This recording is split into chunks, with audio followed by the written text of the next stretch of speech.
Josage de jeux de rôle pour la vidéo réponse hebdomadaire à coups critiques. Et aujourd'hui, je suis même tellement à jour que c'est aujourd'hui qu'elle est sortie. Et je vous réponds aujourd'hui. Faites pas plus efficace. Faites plus efficace que ça, je répondrai pendant qu'ils l'écrivent. Mais là, il pourrait dire Chris, c'est tout bizarre. En tout cas, mais je m'égare, hein, bien sûr. Parce que ça faisait longtemps que je m'étais pas égaré. La question cette semaine, c'est parlez-nous, montrez-nous votre page couverture préférée de livres de jeux de rôle, tu sais. Je m'étais jamais penché sur le sujet, tu sais, j'ai jamais pensé, fait, ah, cette page couverture-là est malade. Il y a quelques images dans des livres qui m'ont fait triper, puis je vous dirais, c'est beaucoup plus dans le temps de la deuxième édition, là, de Donjon Dragon deuxième édition avancée, tu sais. Moi, l'image du magicien avec un dragon, puis il transforme un dragon en licorne ou une licorne en dragon, là, on ne le saura jamais. Tu sais, le magicien, il ressemblait comme deux gouttes d'eau à mon prof de sciences physiques. C'était malade. Tu sais, ça, c'est une image qui m'a marqué. Ou l'image de la prêtresse qui soigne un guerrier qui vient de se faire décalisser par un esti géant, puis le géant est comme à l'horizon. Là. Tellement cool, cette image-là, que je l'ai vue. Ils l'ont fait en 3D, en diorama, c'est vraiment malade. Mais là, je vous parle pas de ce qu'il y a dedans, il faut que je vous parle de ce qu'il y a dessus. Comme je disais, j'ai jamais vraiment porté attention à ça, tu sais. Fait que, il a fallu que je mette ça à terre, puis que je fouille, puis je check mes livres, puis qu'est-ce que je trouvais beau, puis tout. Puis il y en a quand même une coupe, mais, tu sais, il n'y a rien comme autant que les images que je viens de vous parler qui ont fait Oh my god! Je sais pas, c'est parce que je les ai vues souvent, mais j'ai quand même réussi à me faire un top 5.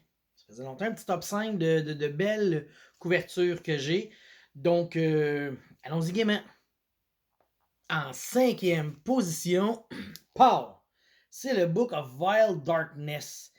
Ce livre-là, la pochette, fait que t'as le goût de l'ouvrir. Il me semble, là, c'est simple et efficace, mais t'as vraiment le goût de dire qu'est-ce qui se passe là-dedans. Bien en plus, le petit collant, tu sais, Warning, content is intended for a mature audience only. Tu sais que ce sera pas des petites filles puis des licornes là, qui vous aiment, là. Tu sais, fait que c'est comme, c'est simple, efficace, t'as le goût de l'ouvrir. Je l'ai ouvert. La quatrième position appartient à Paul. A Song of Ice and Fire, le role-playing game. Ça, c'est quand que Robert Baratheon décalisse le dernier Targaryen. Oh, la lumière, excusez.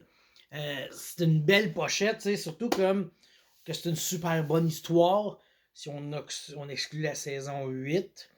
Puis j'ai hâte de voir la suite des livres aussi. Là, la finale des livres va être intéressante, mais c'est ça, ça rappelle des super bons souvenirs quand tu vois cette pochette-là, ça qui a commencé pas mal toute Game of Thrones, une série écœuramment bonne pareil.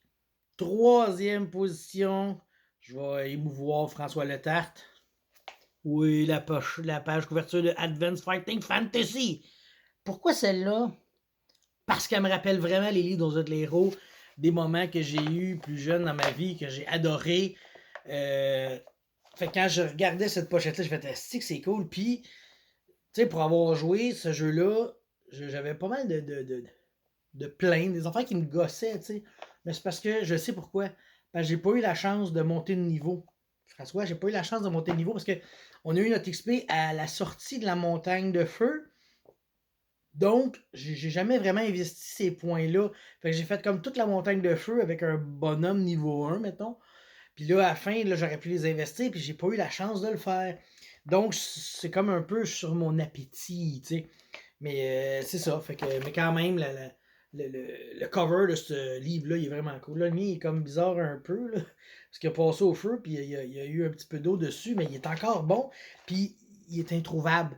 Fait que je vais garder cette copie des calices-là, parce que je veux avoir une copie de ce livre-là. C'est un jeu que... un jour, je veux que ça arrive une nouvelle partie de ça. La deuxième position appartient à un livre de Vampire the Masquerade, Montreal by Night. C'est comme une fierté un peu que un jeu aussi incroyable soit venu chercher quelque chose du Québec, tu sais, Montréal. Là. J'aimerais ça avoir un Québec by Night, ça serait malade. Puis c'est pour ça que je fais un Saint-Hyacinthe by Night, parce que c'est malade. Je trouve ça le fun, les by Night. Puis sais, Montréal, ben, ça te rappelle vraiment ça. Puis tu sais, quand tu le feuilles, c'est drôle de voir dedans le métro de Montréal. Puis il y a un petit encadré explicatif de faites attention à Montréal, la température peut passer, ben, peut pas passer, là, mais tu sais, elle est entre moins 40 et plus 40, si. Fait que des fois, tu peux avoir un crissement chaud, puis avoir des crissements frais. Tu sais, il en parle dans un livre de même, ça fait drôle, ça me fait passer de ce sauvage, de cette tribu, je sais pas trop quoi. Mais c'est ça, la pochette est cool, les vampires sur la croix. Puis c'est à la place Ville-Marie, je pense, là, la petite lumière ici. Là, mais je pense que c'est ça. Là. Fait que c'est vraiment hâte de voir ce livre-là. Moi, j'aime ça, c'est ma deuxième position. En première position, on s'en va dans le Donjon et Dragon deuxième édition avancée. Puis j'ai comme. Je vais pas tricher nécessairement, mais je suis comme étiré un peu plus loin. Parce que c'est ça. Contact mortel, c'est une quête. C'est une aventure du commerce. Moi, j'aime Ravenloft et j'aime l'Égypte. Donc, la fucking grosse momie avec la madame. Tu sais, c'était les Vistani, là, les gypsies, là, comme. Qui va se faire continuer de voler, je sais pas. Puis je pense que la momie, là, de mémoire, c'est Anktépot. Est-ce que je me trompe? Je sais plus.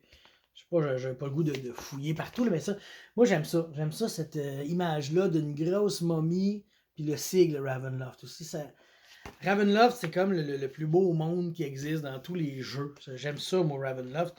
Fait que cette couverture-là, je l'aime bien. En plus, je l'ai faite, cette aventure-là. Je l'ai DMé et j'ai trouvé ça vraiment le fun. En plus, comme la manière que le groupe s'est fait, j'ai dit, moi, j'accepte pas mal tout, t'sais. Mais j'avais pas dit que j'allais faire cette aventure-là. Je l'avais pas dit. J'ai dit, je vais faire une game, faites vos persos. Puis j'ai une joueuse qui m'a demandé une prêtresse de 7. C'est comme le dieu égyptien méchant, tu sais. Fait que là, elle s'emmenait dans cette aventure-là.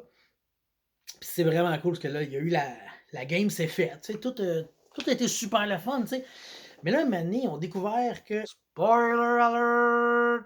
Un moment donné, on a découvert que la prêtresse du village, c'était une prêtresse de 7. Elle avait trouvé un livre, elle était rendue comme méchante, tu sais. Mais le groupe, ils l'ont tué, elle, tu sais. Fait que là, ça c'était drôle, ils ont saccagé son temple. Fait que la joueuse prêtresse de 7, elle a pas trippé, elle, tu sais. Fait qu'elle a attendu. Puis là, à la fin, les joueurs sont partis, puis il y en a un qui a décidé, il dit, moi, je pisse sur les résidus du temple, tu sais. Fait que pendant qu'il pisse, la prêtresse de 7 arrive dans son dos, puis elle avait un power. Quand tu es une prêtresse de 7, ça te donne du backstab, et elle l'a backstabé, et il est mort. Donc, ce joueur-là est mort. Est tombé à pleine face dans sa pisse, dans les résidus d'un temple de 7, tué par une prêtresse de 7. Belle finale, mais là, ce qui est arrivé, c'est que les deux autres joueurs, eux autres, sont sortis des brumes, parce que dans Ravenloft, quand tu règles l'histoire, ben, tu peux partir dans les brumes. Fait qu'elle est partie, eux autres sont partis dans les brumes, la prêtresse de 7 est partie dans les brumes tout seul, l'autre, il est resté là, mort dans sa pisse éternellement. C'est comique. Mais attendez, c'est que en plus, il y avait deux joueurs, un des deux qui est parti, puis celui qui a pissé sur les sangs, il avait volé des choses dans une pyramide, tu sais. Donc, si tu sortais les richesses de la pyramide, je pense qu'au lever du soleil suivant, tu avais une tête d'âne. Fait que le gars, il est mort avec une tête d'âne dans sa piste. C'est malade. Pour vrai, là, c'était cool. Je la vais la chercher. C'est des beaux souvenirs. C'est une belle pochette. Moi, j'aime ça, les momies. C'est pour ça que, d'ailleurs, je suis en train de lire le jeu Mommy pour le World of Darkness parce que j'aimerais vraiment ça en intégrer une dans Saint-Hyacinthe by Night. Là. En fait, j'en ai intégré une, mais elle n'existe pas dans le sens que je sais où, je sais tout ce qui... Mais je n'ai pas créé le bonhomme parce que je ne saurais pas comment l'utiliser. Fait que c'était ça ma vidéo de quasiment 10 minutes. Vidéo réponse à coup critique comme à chaque samedi. Fait que merci coup critique, puis on se revoit bientôt. Tous les auditeurs, tous les fans, abonnez-vous, tapez sa cloche, laissez un commentaire. Moi aussi, je peux vous licher le cul si ça vous tente.